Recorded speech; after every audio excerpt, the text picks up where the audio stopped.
Well, I've been thinking a lot lately about when I used to shoot on film. When using 35mm, I'd have 24 or 36 exposures. So I'm going to do a little experiment this morning on today's shoot, and I'm going to tell you about that on the way.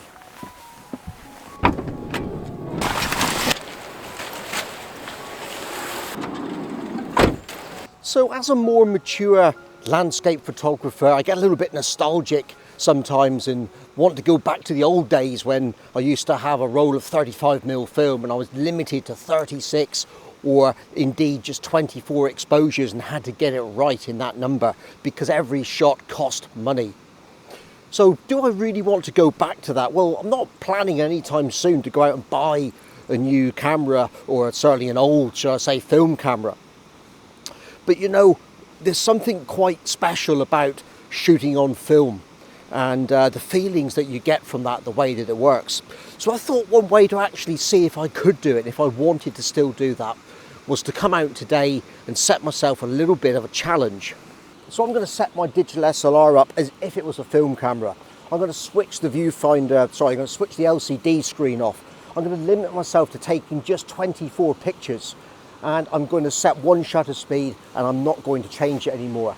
So I'm not going to show the photos as I go along. I'm actually going to wait till I get back to the van and then we're going to look at them.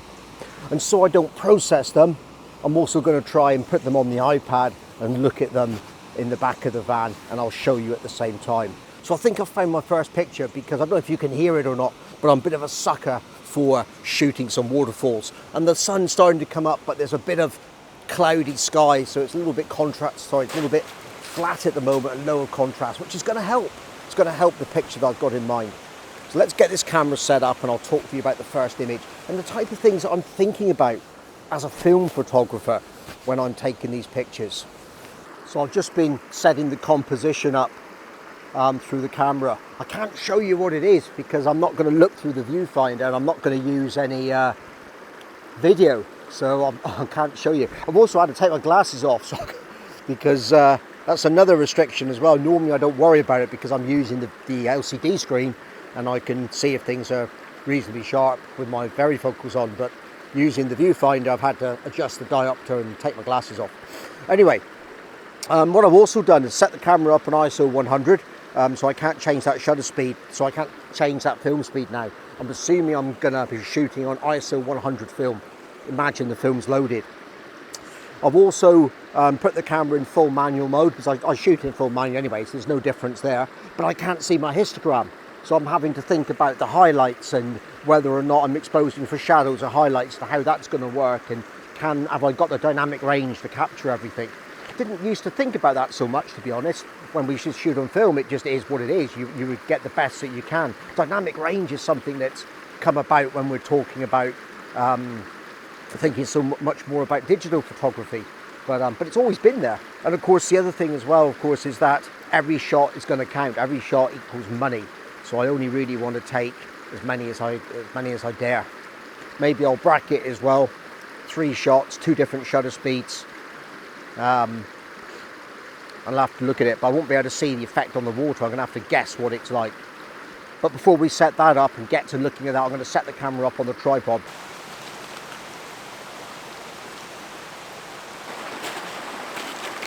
So of course it's a bit weird because normally at this point in the video I'd actually be showing you the pictures that I'd actually managed to shoot.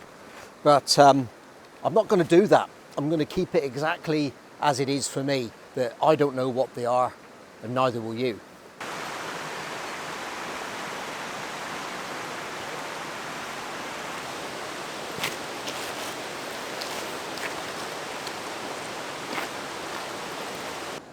So this is a location that I've been to before, but I've not shot it looking in the direction that I've just been looking.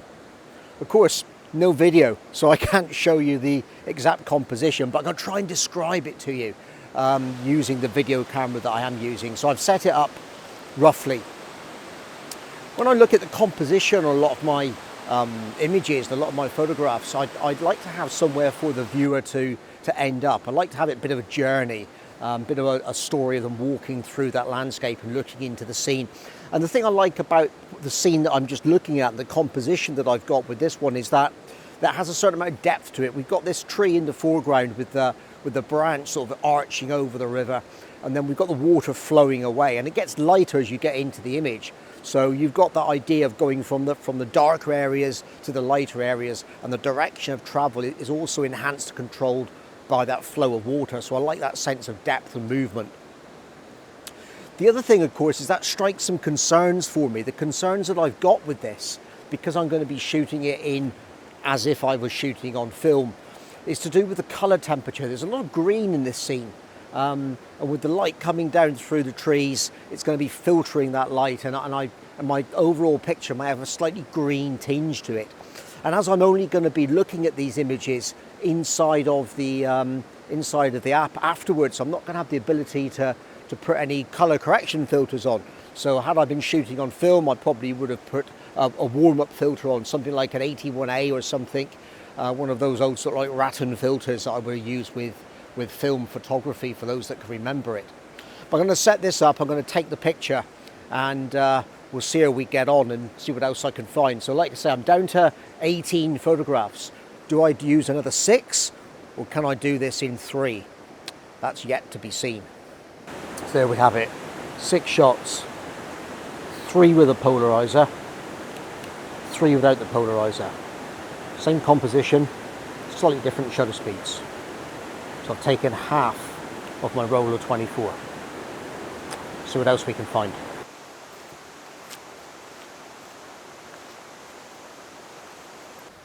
It's actually quite interesting that I've come to the realisation that although I've only used 12 pictures so far, that's not necessarily unusual for me when I take my landscape photographs. Oh, a bit tricky. Sometimes when I go out as a landscape photographer, I quite often find that I don't take a lot of images, so really is having 24 that much of a problem? I think there are some advantages to it though, and some things which are working out really well, which I'll sum up at the end, because I want to bring some learning points from this all together, because at the moment I'm having a great time with this. And one of the strange things about it is that I actually don't feel that bad about not knowing what my images are like. I was a little bit apprehensive and didn't know how it was going to go, whether or not I would actually be able to cope with not knowing what my photographs are looking like and whether or not I'm getting any good images, because I really won't know until I get back whether my highlights are blown up, whether my compositions are right, whether I've got bits in the frame, because I just can't use that preview to have a look and try and figure out what it is that I'm looking at. But as it turns out, you know what, it's actually quite exciting. I sort of can't wait to get back now and see how those first 2 pictures come out.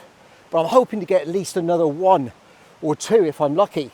And I've got 12 exposures left, so that's not actually going to work out quite as bad as I thought.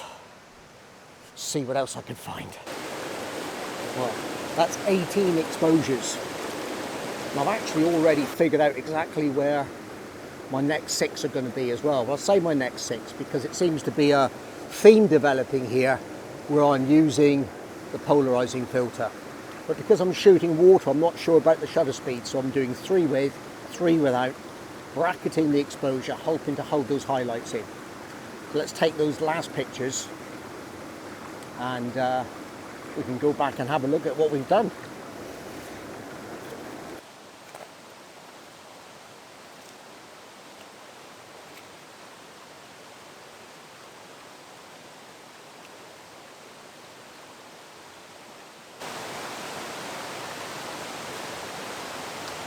So I have really enjoyed today's shoot. I'm not over yet for the video, I'm heading back towards the van and we'll look at the results that we've produced on the iPad. But limiting myself to 24 exposures has proven to be really quite good, and I've learned a number of things from it. And I think the biggest thing is that actually I don't need to take hundreds and hundreds of photographs. Of course, I don't know if the results are any good yet, but actually that's part of the thrill of this as well, because I don't know. I've got that same sort of feeling that I would have had back in the 80s when you're waiting for that film packet to come through the post and see if you've got your prints or your transparencies are sharp and well exposed. I'm not going to know yet. I'm not going to process these images either. I'm going to keep them as raw files for the purpose of this video. I may process them later on, but not for the purposes of this. So there are a few other learning points that I've taken away from today, and I'll share those when I'm looking at the photographs with you. So I've transferred all the photographs across from the camera onto the iPad. It actually worked quite well. I normally get it wrong, but it seemed to go okay this time. And I've stuck them in a folder called the 24 shot challenge, and I've just put them in there so I can go through them one at a time. And I'm recording the screen, so I'll put that video up for you at the same time as I'm talking about it. So I'm going to go through these really quickly. So first composition, reasonably pleased, reasonably happy with that. I think the right hand side's a little bit messy, but that's something that I could have taken care of in the camera really, by moving around and maybe zooming in a little bit down. So there's some distractions in there. A little bit of better edge control would have been good. Exposure on the first picture is quite good. Second picture a little bit dark. Next one too bright. So really, looking at where we are, apart from that really bright sky, which could only have been solved in field with a graduated filter, I would say I've got the exposure pretty well bang on, and I'm also really happy with the shutter speeds. You can tell the difference between the shots which have got no polarization and the ones which have got polarization by the amount of reflection on the surfaces, so I'm pleased with that.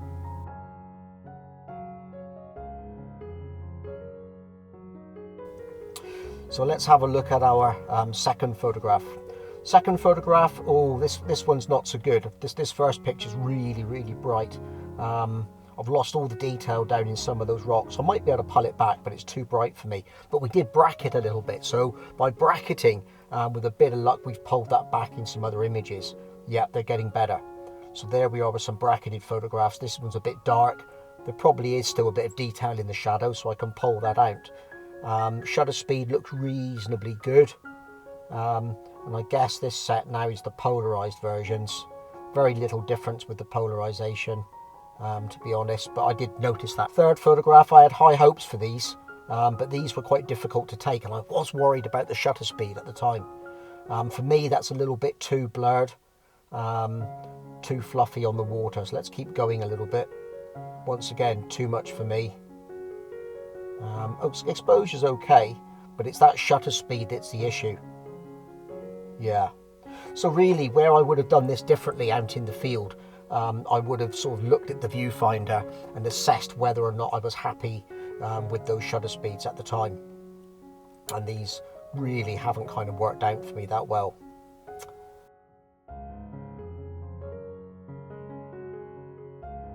So last photograph, once again, difficult, very difficult with the shadows. It was a very difficult image to take. And this is the sort of thing where really using digital photography, you possibly blend some images back together, but we're not going to do that with these. There may be some details I can pull back in the shadows in developing, but with these raw files, I'm probably not going to be able to do that.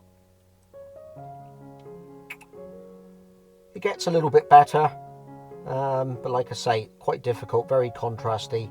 Shutter speed for me, just a little bit too slow, too fast. It's sort of like in-betweeny really, and this is something I would have resolved out in the field by using the viewfinder on the back. But overall, I'm really quite happy with those images. So some learning points for it from me. I think the biggest learning point from it is that actually you don't have to take quite as many images as you want to. Yes, I would have probably got more accurate results, slightly better results for images to work with if I'd used the viewfinder. But really, by taking a lot more care at the taking stage, I can limit the number of images I've got to crawl through at the time when I go back and edit and look through my images. I've sorted through these really quickly. The other thing, of course, as well, is that the actual experience of not knowing, of wanting to get back to the van and have a look at those images was really quite exciting. I really urge you to go and watch this video next if you're interested in getting that film look out of your images. I'm going to go home, edit the photographs that I've just showed you, but for now what I want you to do is go out and have some fun with your own camera. I'll see you next time.